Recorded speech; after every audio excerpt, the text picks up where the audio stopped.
तर दुसरीकडे ठाकरे गटाचे खासदार संजय राऊत यांनी विशाल पाटलांसह भाजपवर निशाणा साधलाय। सांगलीमध्ये भाजपचे 2 उमेदवार निवडणुकीच्या रिंगणामध्ये उतरलेत।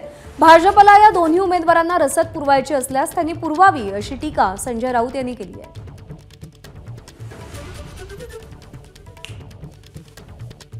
सांगलीमध्ये भारतीय जनता पक्षाचे 2 उमेदवार उभे आहेत। सांगलीमध्ये भारतीय जनता पक्षाचे 2 उमेदवार उभे आहेत।